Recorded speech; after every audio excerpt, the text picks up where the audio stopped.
சொத்தின் உண்மையான உரிமையாளர்கள். ஒரு வகையிலே நீங்கள் ஆறுதல் அடையுங்கள். உங்களின் சொத்து கிடைக்கப்படவில்லையா, மறுமையிலே நீங்கள் பாக்கியசாலிகள். ஏன்? உங்களுடைய பாவங்கள் எல்லாம் எடுத்து உங்களுடைய அன்பு மச்சான் இருக்கிறாரே அவருக்கு கொடுத்து விட்டு, அவர் ஏது நன்மை செய்திருந்தால் அதை தூக்கி உங்களுக்கு தந்து அல்லாஹ் உங்களை சொர்க்கத்துக்கு அனுப்புவார்.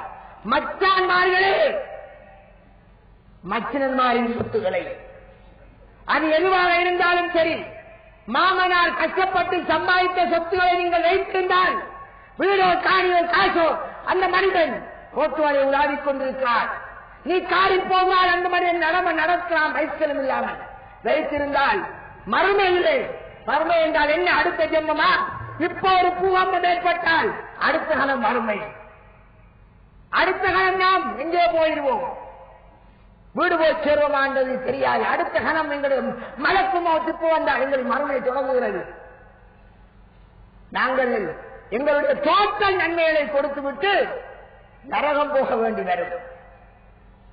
அவர்களின் பாவத்தை சுமந்து கொண்டு நாங்கள் ஹஜ்ஜுக்கு போகிறோம். ஹஜ் யாருக்கு கடமை? சீதன காசை வைத்து தொழிற்செய்து உழைத்த அந்த ஹாஜிக்கா கிடையாது. உனக்கு ஹஜ்ஜே கடமை கிடையாது. ஹலாலான முறையிலே சம்பாதித்திருந்தால் அதிலே நீ சீமானால் கடமை. ஊராருடைய சொத்திலே உழைத்து ஹாஜியார் பட்டப்படுத்திக்கு வரையலா? உனக்கு ஒரு நன்மை வழங்கப்பட்டிருந்தால் அது பொருளின் சொந்தக்காரனுக்குத்தான் அந்த ஹஜ்ஜின் நன்மை. எனவே ஹஜ்ஜை நீ செய்வதற்கு முன் பிறருடைய சொத்துடன் இருக்கிறது, அதை நீ திருப்பி கொடுத்து உன் சொத்தை ஹலாலாக்கிக் கொள். அல்லாஹ்வை பயந்தான். ஒரு சுனாமி வர தேவையில்லை, ஒரு அலர்ட், சின்ன விஷயம். அல்லாஹ் ரொம்ப பொறுமைசாலி. லவ் யுஆஹிதுல்லாஹு الناس بما كسبوا ما ترك على ظهرها من دابة. மனிதர்கள் செய்கின்ற பாவத்தின் காரணமாக மக்களை அல்லாஹ் தண்டிக்க நாடினால், தண்டிக்க தொடங்கினால் பூமியில் ஒரு பிராணியை வெற்றிக்க மாட்டான். என்றாலும் ஒரு குறிக்கப்பட்ட நேரம் வரும் வரை விட்டு வைத்திருக்கிறார். எனவே சகோதரர்களே, நரகத்திற்கு போக மாட்டா என்று போகக்கூடாது என்று அஞ்சுதான் நாங்கள் இந்த நிகழ்ச்சியை நடத்துகிறோம். நாங்கள் நரகவாதியாக கூடாது, எங்களுடைய இஸ்லாத்தை பிற சமுதாயம் பிழையாக வழங்கக்கூடாது. இஸ்லாம் ஒரு சாந்தி மார்க்கம், சமாதான மார்க்கம், அநியாயக்கார மார்க்கம் அல்ல. முழு மனித சமுதாயத்திற்கும் முஹம்மது நபிகளாரும் அவருடைய வழிமுறையும் அருளை காட்டிய மார்க்கம்.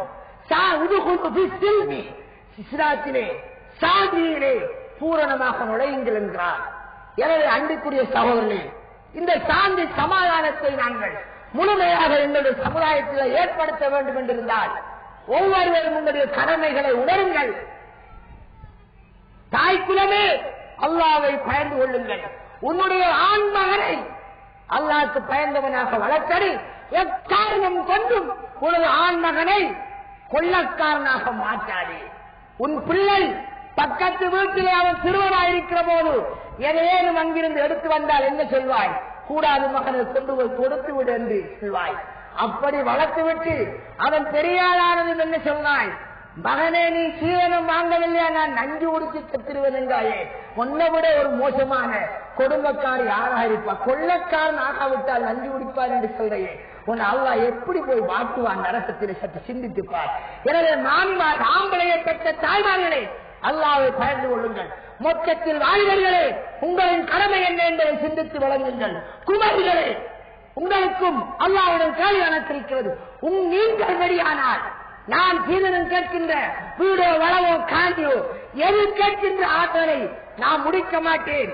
ஃபிரௌனுடைய மனைவி ஆசியா சொன்னதை போன்று, யாரெல்லாம் இந்த மாப்பிள்ளை இந்த வீடு தராவிட்டாலும் ரப்பி இபினி இந்த பைத்தன் செல்கின்றா, சொர்க்கத்திலே எனக்கு அவர் மாளிகை கட்டித்தாந்து கேட்கிறேன். நீ அல்லாஹ்வை நம்பியிருந்தால், ஆகத்தை நம்பியிருந்தால், அதுதான் உண்டான வாழ்க்கை என்று நம்பியிருந்தால் அல்லாஹ்விடத்தில் அழைக்கு. யாருடைய சொத்தையும் பறித்து நீ வாழ நினைக்காதே. இது ஒரு 50 வாழ்க்கை, அதற்கு நரகவாதியாகிவிடும். எனவே அன்புக்குரிய சகோதரர்களே, நாங்கள் இந்த சந்தர்ப்பத்திலே சொல்ல வேண்டிய இன்னும் பல விடயம் இருந்தாலும் நேரம் முடிந்து விட்டதால் சுருக்கிக் கொள்வோம். நீங்கள் வாலிபர்கள் முடிவெடுங்கள். நான் ஒரு உண்மை முஸ்லிமாக வாழ வேண்டும். ஒரு முன்னோடி முஸ்லீமாக வாழ வேண்டும். இந்த ஊர், இந்த சமுதாயம் ஒரு இஸ்லாமிய சமூகமாக வாழ வேண்டும். இங்கிருந்து முழு உலகத்திற்கும் இஸ்லாம் பரவ வேண்டும். அதற்கு சீதன கொடுமையை ஒழிப்பதற்கு நாங்கள் அதனுடைய வேரிலிருந்து அதை அகற்ற முற்பட வேண்டும். அதற்கான வழிபாடுகளை செய்ய வேண்டும். அதற்கு இன்ஷா அல்லாஹ் வாலிபர்களான நாங்கள் யார் என்ன சொன்னாலும், தாயோ தகப்பனோ யார் என்ன சொன்னாலும் சீதனம் வாங்காமல் கல்யாணம் முடிப்பேன் என்று முடிவெடுக்க வேண்டும். அல்லாஹ் குர்ஆனிலே சொல்கிறான், குல் நபியே சொல்லுங்கள், உங்களுடைய மக்களுக்கு சொல்லுங்கள், உங்களுடைய பெற்றோர், உங்களுடைய பிள்ளைகள், உங்களுடைய சகோதரர்கள், உங்களுடைய மனைவியர்கள், உறவினர்கள், உங்களுடைய சொத்துகள், உங்களுடைய வியாபாரங்கள், உங்களுடைய இருப்பிடங்கள் எல்லாம் அல்லாஹ்வை விட, ரசூலை விட, அவருடைய மார்க்கத்திற்காக பாடுபடுவதை விட விருப்பமாக இருந்தால் அல்லாஹ்வுடைய தண்டனை வரைப்பதை எதிர்பார்க்கிறீர்கள் என்று அல்லாஹ் சொல்கிறார். எனவே தாயை விட, தகப்பனை விட அல்லாஹ்வையும் ரசூலையும் நேசிக்கக்கூடிய வாலிபர்களே, கையை உயர்த்தி நீங்கள் உறுதி கொள்ளுங்கள், நாங்கள் இஸ்லாமிய முறைப்படியே திருமணம் செய்வோம். எனது உயிர் போனாலும் தாய் தந்தையருக்கு கட்டுப்பட்டு சீதனம் வீடு வாங்க மாட்டேன் என்று உறுதி கொள்ளுங்கள். அவ்வாறு வாக்களிக்கக்கூடிய சகோதரர்கள் மேடைக்கு வாருங்கள். நீங்கள் உங்களுடைய கையை உயர்த்துங்கள், நேரம் போய்விட்டது, கையை உயர்த்தி நாங்கள் சீதனம் வாங்க மாட்டோம் என்று உங்களுடைய கைகளை உயர்த்தி வாக்களித்து காட்டுங்கள். இது அல்லாஹ்விடத்தில் நீங்கள் கொடுக்கின்ற உறுதிமானம். எடுத்தவர்களே நாங்கள் திருப்பிக் கொடுப்போம் என்று உறுதி கூட்டி உங்களது கையை காட்டுங்கள். அல்லாஹ் உங்களுக்கு அருள் செய்வார். எடுத்ததை திருப்பிக் கொடுப்போம். இன்னும் திருமணம் செய்யாதவர்கள் நாங்கள் நிச்சயமாக இதுக்கு பிறகு திருமணம் செய்வோம் என்று சொல்லுங்கள். இஸ்டேஜில் வந்து இந்த சகோதரர்கள் இஸ்டேஜ் கொள்ளாது என்றாலும் சிறியதொரு ஸ்டேஜ். நீங்கள் எல்லோரும் நிறைய பேர் இருக்கிறீர்கள். இஸ்லாமிய முறைப்படிதான் எங்கள் உயிர் போனாலும் திருமணம் செய்வோம் என்று உறுதி கொள்ளுங்கள். அன்பிற்குரிய சகோதரர்களே, உங்களுக்கு முன் பேசிய 2 மௌலவிமார்கள்,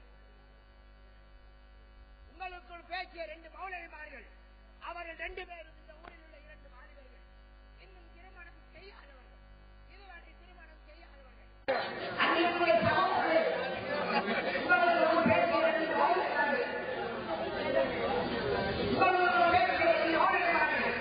அவர்கள் 2 பேரும் இந்த ஊரில் உள்ள 2 வாலிபர்கள் இன்னும் திருமணம் செய்யாதவர்கள்,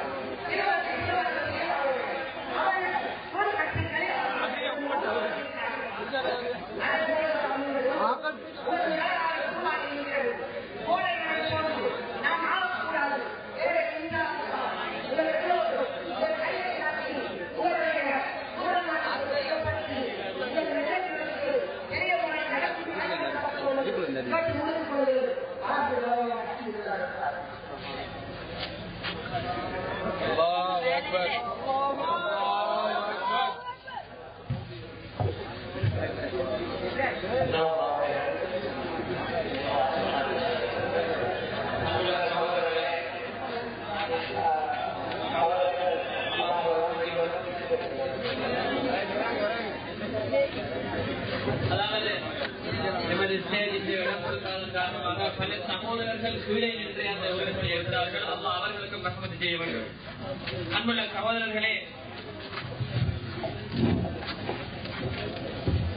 சகோதரர்களே, இதுவரை நேரமும் முஸ்லிம் சமுதாயத்தை மிக மோசமாக பாதித்து